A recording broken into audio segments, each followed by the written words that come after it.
Thank you so much for joining. We'll go ahead and get started. Um, hi everyone, and welcome.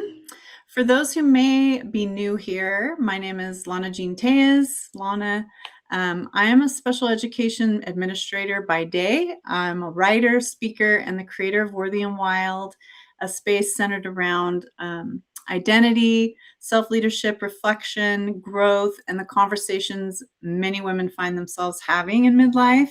I'm also the creator of the Expansion Audit. That's a reflective tool designed to help women pause, take an honest look at their lives, and reconnect with what feels aligned, meaningful, and true in the season. So a lot of the work that I've been exploring lately revolves around this idea that many women reach a point where the life they built no longer fully reflects who they're becoming. I know a lot of us can relate to that. And this is not necessarily because everything is falling apart. Hi, April. Hi, Jenny. But because something internally is starting to shift. And that's really what this Women on Identity series is all about. Honest conversations about change, boundaries, about purpose, health, relationships, and about the quiet ways, or maybe not so quiet, the ways that women begin returning to themselves, right? So tonight's conversation is called Protecting Your Peace. And I think this topic resonates deeply with so many women right now because many of us were taught to be everything for everyone else first. Just like the title, to keep the peace, push through, overextend, stay agreeable, stay accommodating, right? And eventually many women realize they've spent years abandoning themselves in small ways just to hold everything together. And so tonight we're talking about what happens when women begin choosing differently. And so I'm really grateful to have Amy here for this conversation. Amy, thank you so much for being willing to share part of your story with us tonight. I'm always super stoked when you guys join me. And so before we dive in, I'd love for you to introduce yourself a little bit, tell everyone a bit about who you are and the kind of work or writing that you're doing, and a little bit about your Substack. Sure. Thanks for having me. So I was actually in education. I still do some consulting. I do professional development for educators now, excuse me. So I shifted. But towards the end of my tenure there is when things kind of fell apart for me. And I knew I had to make a change. And there was an opportunity that kind of helped shift that for me. So 2 years ago, I quit my job there and went out on my own, and I do some consulting now, and I'm kind of exploring other ways to make some income and have some different income streams, because I don't want to be working all the time, but I do enjoy working, and I foresee myself working in as long as I can. I like to stay active and I'm always learning new things and sharing things I learn with other people. And that's kind of what brought me to Substack as a platform, to share my experiences. And when I did end up making that transition, I was at the point of burnout. So I pulled back from everything. I knew I had one piece I was going to be stepping into, but everything else kind of fell away. And it took me a little while to get back into a regular routine. I got a little too comfortable there for a while. I'm a type B personality, so it was easy to let things fall away. And then I was realizing I can't keep going the way I was if I wanted to continue to be active into my later life. So I kind of write about that struggle of being comfortable, wanting to be comfortable and living slow life, but not being too comfortable. And that whole trying to find that balance there in life, which I know a lot of people struggle with. Sometimes motivation is hard to find, and so I kind of work through that. And that's what I write about on my Substack. That's awesome. I know that one thing that really stayed with me from your reflection that you sent me and that I put in the article was this idea that the shift for you didn't happen all at once. It was like this quiet, it was built quietly, and the things that once felt manageable no longer did. The things that once brought purpose no longer landed the same way. And eventually you said, I would break down in tears the moment I was alone. Right. I think so many women will recognize themselves in that feeling, and not necessarily because their life looks bad from the outside, right? But because something internally is no longer feeling sustainable. And so, looking back now, Amy, do you think there were signs you were struggling long before you fully admitted it to yourself? What did that look like?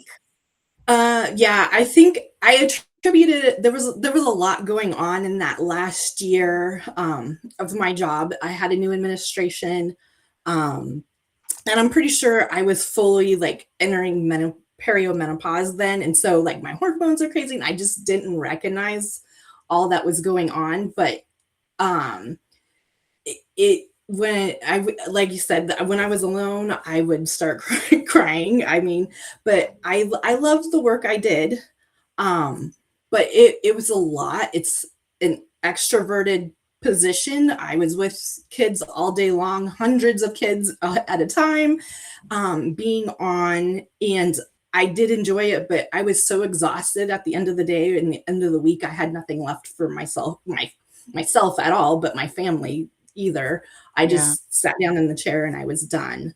Um, and that had been happening for a while, and I probably should have recognized like it's not normal to be that exhausted all the time. So yeah, there was definitely signs looking back. It was like, oh, I was short all the time with people. Like, I just was tense in the situations when I normally had enjoyed being with the people I'm around, and in the Mhm. situations I was doing with the kids. And I was just, it was just getting through the day towards the end that it was just a struggle. Yeah. I think I think that's such an important point because many women, I think, normalize exhaustion. Um, it's just a part of being a woman. And I think especially women who are caretakers or helpers on top of, right, our jobs, mothers, leaders, people pleasers. Um, we bec we I just feel like we become so used to functioning at high levels that we stop recognizing, when we're no longer actually okay until we're like pouring tears, right? And even then Yep. we like bypass it. And so often the body or emotions, they will speak to us long before we're willing to listen. I mean, yeah, it's crazy. You mentioned dreading work almost every day toward the end and feeling emotionally depleted. What was happening? You've talked a little bit about this, but like what was really happening internally during that time? Oh gosh. I would get, yeah, like I was sick to my stomach at times, and like the like tension. I had a lot of anger, like anger towards the people that I normally even enjoyed working with. I was a people pleaser, and that like holding my tongue was like almost biting my tongue at those points. Like when I got so towards the end, like it was almost like I couldn't hold it in anymore. So I was just super tense. Um, yeah, it was yeah. I knew a change needed to happen, but I was also feeling guilty about it because I was leading this huge program, and I felt like it all hinged on me. Like I knew I'd be letting people down leaving. And so there was also the guilt on top of it. So Right. it took me a while to come to the conclusion of like I need to do this for myself. I can't Yeah. keep putting it on, putting on a good front for everybody else. And finally, when I talked to the one person who it was going to be the biggest effect with, like a major partner I was working with, that we're still really close, but I knew it was going to be hard with her. And so I finally told her, I was just like, I can't more, I'm sorry. Yeah. And of course she was disappointed, but she also understood. And I felt bad because I knew she felt a lot of the same stressors I do. She still does. We still talk a lot and work together. So it I felt so guilty, like I was the one stepping away and I was leaving her with a lot of the issues that we were Yeah. dealing with. So yeah, Mhm. the people pleasing made that guilt piece of Yeah. like picking myself. I still feel guilty on days when I know she's out doing what I was doing before, and I'm having the time of my life doing things I enjoy. Right. Yeah, I think many women have experienced that kind of burnout, right? Where, life still technically works on paper and but internally you just feel that disconnect from yourself. Um I think I really do think there's grief sometimes in realizing that version of you. Um who once could carry everything, right? And can't keep doing, at least you think you can. And then you just can't keep doing it the same way anymore. Was there a moment, like a finality, like a moment where you just realized I cannot keep living like this? I know it kind of comes and goes, but we ignore it, but was there like that moment where you're like, yeah, I'm done? Um, there probably was. I don't remember actually, I do remember a couple specific moments. I coordinated like outdoor educational events for kids. And so, I mean, I love being outside. I love being with the kids and helping them discover things. But I was just like, I didn't want to be there. Like getting out of my car was such a struggle. And I was at the beach. So who doesn't want to be at the beach helping kids explore and discover Yeah. things? But I didn't want to be there. I didn't want to get out of my car. Like doing that was but there was a couple field trips like that. It was just like I'm not my heart wasn't in it like it had. Um a couple people I've have read notes from people that said just because you're capable doesn't mean you should do it. And if that was at the point, I was very capable at my job and I did enjoy it and I loved it, but it was too much for me anymore. And Mhm. I had been pushing for too long. Even when I had my summers off, like I spent so Yeah. much time trying to get back to myself. I didn't accomplish anything. And by the time I was going back to school, I was frantically trying to take care of everything at home because I had been recovering all summer. And so I didn't even have a balance there. Yeah. That right there, I think what you said is just because we make that choice to move on does not mean we are not capable. That's huge. I think what's powerful, I think sometimes maybe there is a I don't know, misnomer that somehow aren't capable, and I don't know if that's just because that seems like that's a female thing or just I don't know, but that really hit me when you said that. I think what's powerful is that many women, we wait for permission to change or something horrible to happen, right? To push us to make a decision. And so I think sometimes the exhaustion itself is the permission, right? Or sometimes it's the tears or the message. The resentment, like you mentioned, right? Like anxiety, the emotional overwhelm. They're all signals that something deeper needs attention, but so I don't know, we just keep pushing through. We feel like we have to, like you said, the guilt, right? You Yeah. did mention you said, I no longer tolerate people or things that drain my energy if I can absolutely help it. And I loved that. What was protecting I guess, what has protecting your peace actually look like in real life now? Like, what does that look like? Boundaries. There's family members I don't talk to as much. I'm an eldest daughter. Yay. So growing, yeah. Represent. Yeah, I took on a lot growing up, and I didn't even you don't know it until you're older. Mhm. Oh, are you there? Yeah, you're there. Oh, my, okay. Sorry, I wasn't sure. My computer flickered for a minute and you went off. Okay, You are sorry. good.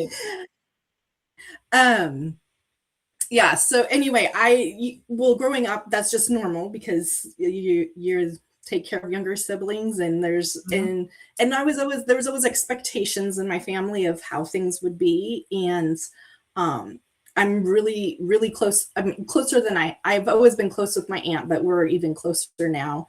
And we've had conversations where she was like, she had all boys growing up, so it was different with her, and we've Yeah. always kind of had a special bond. But some of the stories that she's told me, looking back, and she's like, I can't believe that you were doing this at this age and had these expectations for you. And it just kind of it makes me stop and think, like, that's not normal. Like, I just always thought it was normal, but it's carried through my life. Like, you just keep going. Um, you take care of yourself, and you're independent, and you take care of everybody else. And so, but that's brought back, brings me back to, like, I have boundaries with my family I didn't used to, and I don't. Yeah.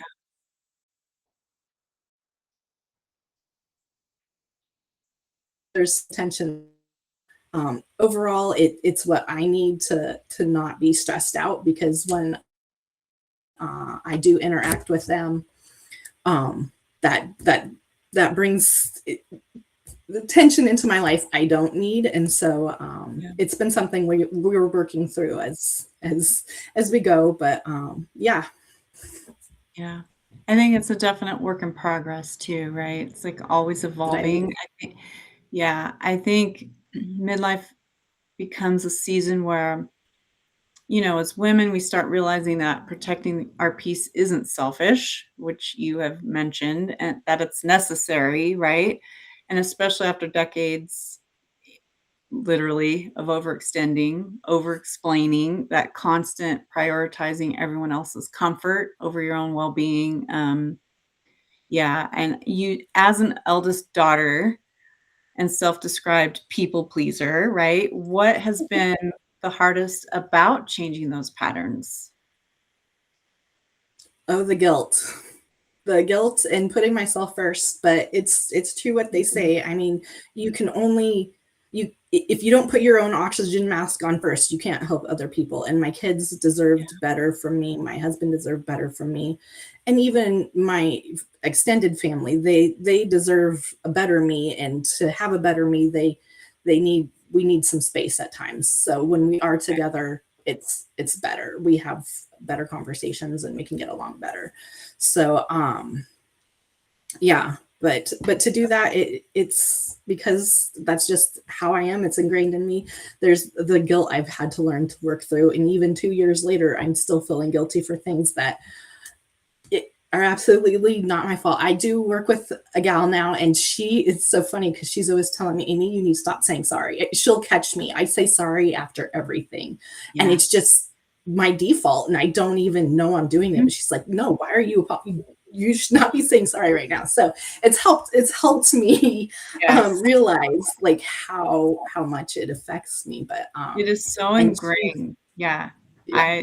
I did the same for many years. Yeah. And it takes a lot to undo that. Yeah. I think so many hi everybody who just joined. I love it. You guys are amazing. Thank you so much. I do, Amy. I think that so many women we're conditioned to believe that being good means being endlessly available, right?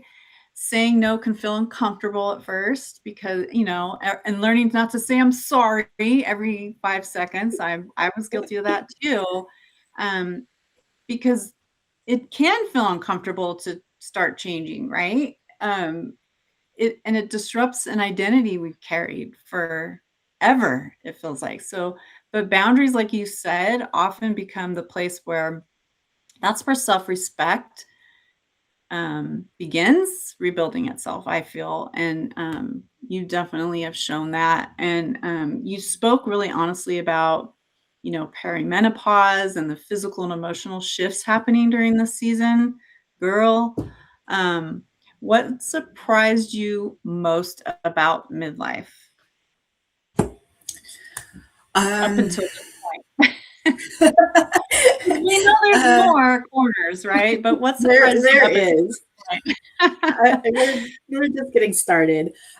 Yeah, Gosh, that surprised me the most. Probably just like I'm actually getting to the point where I don't care as much. Like I can let that go and be like, it's not mine to carry anymore.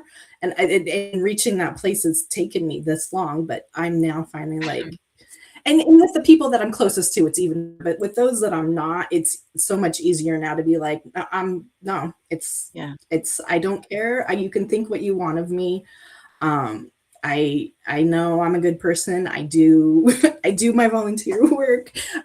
Work with educators. Like I said, I still work with educators, and I love what I do yeah, now. It's given me peace just to be able to not have to deal with the politics of the previous.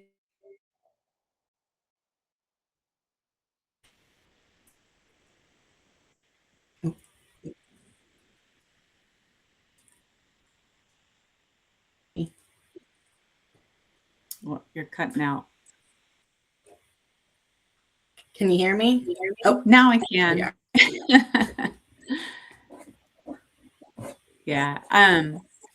So just in general, like about changes, was there anything about like going through change wise that surprised you? Anything related to um I don't know. I guess I'm just grateful that women are willing to speak openly about um the physical and emotional shifts of midlife. Was there anything that struck you from a physical standpoint or emotionally? Yeah, it was well, like I said, looking back, I could tell things were happening I didn't realize were happening, and I wasn't prepared for it. I mean, I was still thinking I was another good 5, 10 years away from any shift like that. Yeah, And then the more I started to learn, like probably 10 years ago, things were happening and I didn't realize it. But a lot of, yeah, like I said, a lot of that tension was probably because a lot of hormones and things were changing in me and I just had no idea because it hasn't been mhm, talked about as much. um, yeah, and physically I've been getting into a really good place. I was eating really well and I was exercising a lot, but then all of a sudden that stuff wasn't working. And so it's been a transition of realizing like things are changing and I'm now in a place where yeah, I'm old enough for this to happen. And I just never realized how early that could start, I guess. And so it yeah. did take That's me what by I would surprise. Yeah, that's what I was gonna mention too. Like, I think that was one of the things for me is how early and how long it can go on That for. was Like, I don't know, you just have this idea, "Oh, it's just, over, boom, right?" And it's like, no, like yeah, and then you're at the beginning, you're just kinda like, "What is going on? What's wrong with me?" mhm, And, um, yeah, I so many women do struggle through that whole the physical, the hormonal, the emotional, right? And I think the identity changes come with that, I feel, and there isn't really language or support around what's happening sometimes, and, so I think I do think there's something powerful about women when they finally realize, "I'm not crazy, I'm not failing, I'm just changing," and, yeah, so I guess what feels more true about who you are now than it did before? What's more true now? more true now. Gosh, I mean, more true. I'm more true to I just who I am and doing what I need for me, knowing what's going to bring me peace and not bring me peace. I still do have to be careful because, like I said, I'm an introvert all the way, and so I can stay home for weeks at a time. And so there's sometimes when I absolutely Right. do not want to go to a meeting or something, and I will think of all the ways I can get out of it. But I know if in the end I do need to go, these are people I enjoy seeing, and then once I go do that thing, do feel better about that. So I kind of have to watch that balance. Like I said, balance, it's all about balance for me. But knowing that I don't have to say yes to everything and do everything that comes my way, and it's okay to say no, and being more at peace with being able to do that, and letting myself disappoint people. I mean, everybody's not like, you think Right. everybody's going to be majorly disappointed, but they're not going to be as disappointed as you actually think they are. It's the pressure Right. you put on yourself, right? Sure. So, Yeah. and it just, like I said, leaning into what I need, and it just knowing that it's okay to disappoint people too. Like, Yeah. Yeah, for sure. I love that. And I love what you said about balance and always being hyper aware, right? We don't want to get, it's very easy to get sucked back into old habits, right? I think one of the gifts of midlife, is that many women, we do stop performing those versions, right, of ourselves. It does get easier, even though sometimes we think it won't, but I do feel like it does, you know, that we're built around other people's expectations, that we're finally kind of learning to stop doing that. That's just more honest. There's more self-trust, more willingness to take up space more authentically. I feel like that's one of the gifts of getting older, I feel. Um, you mentioned no longer, you just said, I'm no longer caring so much about what other people think. Um, was there anything in particular that helped you get to that place? practice. And knowing, like, saying no to people, and still having, like, being able to do it in a way that's not blowing up a relationship. And the right people are still going to be there when you do say no. Like, they're not Right. gonna, they understand. Like, Mhm. and I knew people would understand. It was just knowing that I was disappointing people, that was hard. And Yeah. yeah, it was just practice, and getting to the point where I had to, if I didn't choose Mhm. myself, like, I was gonna be bedridden, because I was could not Yeah. function anymore. Um, yeah, That and was Yeah, that was perfect what you said about the right people will still be there. Um, that's so true, and it's really hard to remember that sometimes when you're in it, right? Like, right, and we're just so conditioned to, we want everyone to like us, and we want everybody to feel like, you know, we care, and, so that when you said that, I was like, "Oh my god, that's, like, perfect." Yeah, and, I do think, there's freedom in that, and realizing you cannot build a meaningful life while constantly managing other people's opinions of you, right? Like, it's just not possible, and I think many women, we do reach a point where the cost of self-abandonment, all those things that you mentioned, they finally become heavier than the discomfort of disappointing people, like you mentioned, right? yep. Um, you I know you talked about wanting to build work and a life that feels sustainable long term. That was something you wrote about. Um, what feels important to you in this next chapter of life? Mm. Not taking on too much. I find lately, and I've been feeling a little bit of this pull lately. Like, I feel like I'm not doing enough. I need to do more, and letting go of like, having, like, there was always a plan, right? You graduate high school, you go to college, you get a good job, you get married, you have kids. And then I went back and got my master's, because I had a job that was going to allow it. And, like, I started my master's program the same time my son started kindergarten, and my other one was in diapers. And I was working full time, and I did that for 4 years, and continued. And then it was like, everything is always the next step.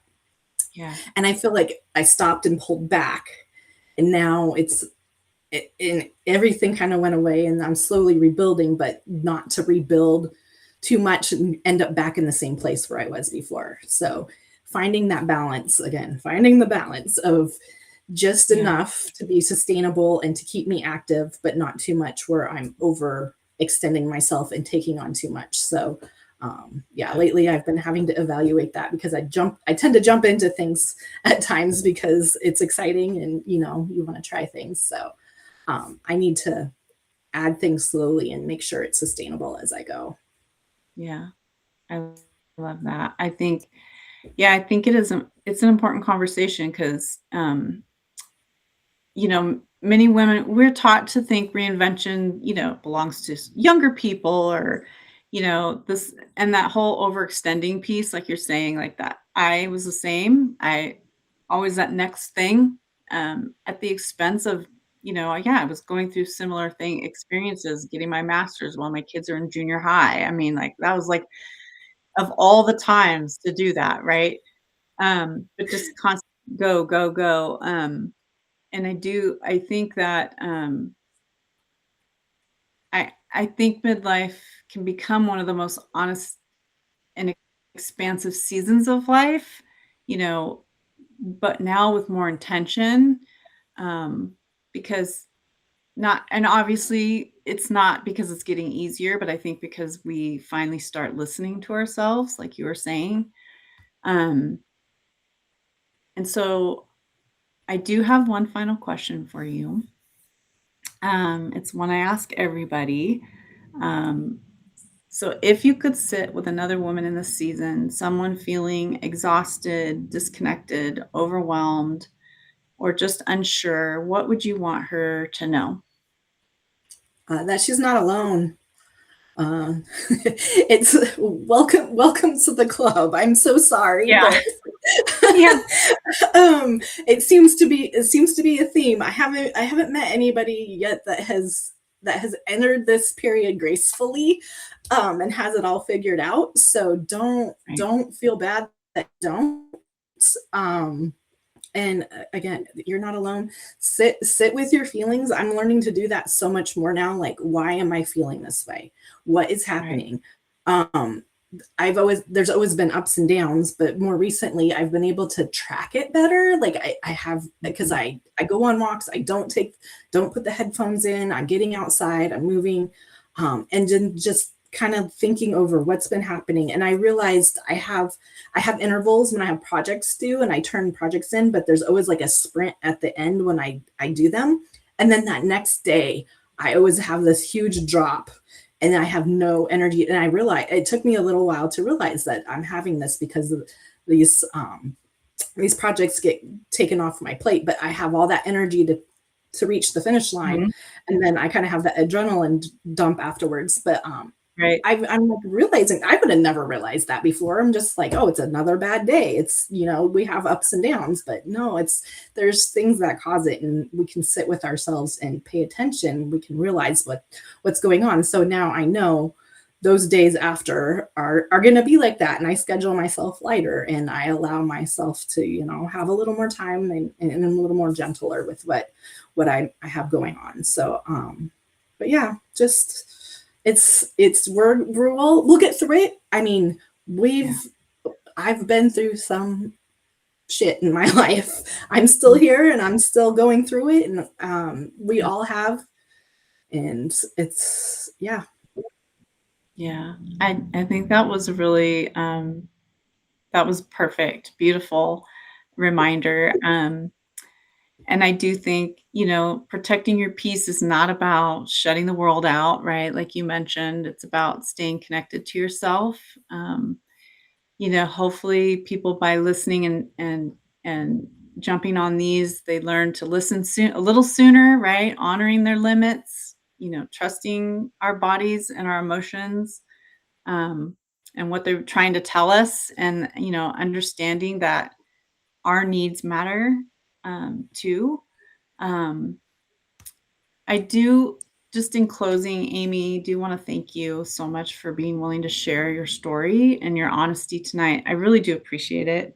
Um, I think so many women will recognize pieces of them. I don't think, I know they'll recognize pieces of themselves in this conversation. I think, many women, they especially like the quiet exhaustion that you talked about, the people pleasing, the realization that something has to change before complete burnout happens, right? And I hope women leave tonight remembering um, that you don't need to earn rest. You don't need to have to abandon yourself to be loved, which is something a lot of us struggle with. And you are allowed to build a life that feels healthier, calmer, more aligned, and more true. And I want to leave everyone with Amy's words because I think they capture this season beautifully. She wrote in the article, if something isn't working, listen to that. Don't wait until you're completely worn down to change it. And I love that. And so I really want to thank you so much for being here. If this conversation resonated with you tonight, I'd love for you to subscribe to Worthy and Wild, the community where we continue to have these honest conversations around identity and self-leadership, health, growth, midlife transformation. Please also make sure that you support Amy by checking out her Substack. I'm going to put the links in the replay notes as well. I got to get out of so I can just see everybody. I can't see comments. But I just want to thank everybody for joining tonight. You guys were awesome as always. I see so many amazing names that continue to join us every day. And so next Thursday, we'll have another episode. So I'm really excited to see everybody there. Have a great night. And thank you so much, Amy, for being here. It was really fun. I'll see you guys. Thank you.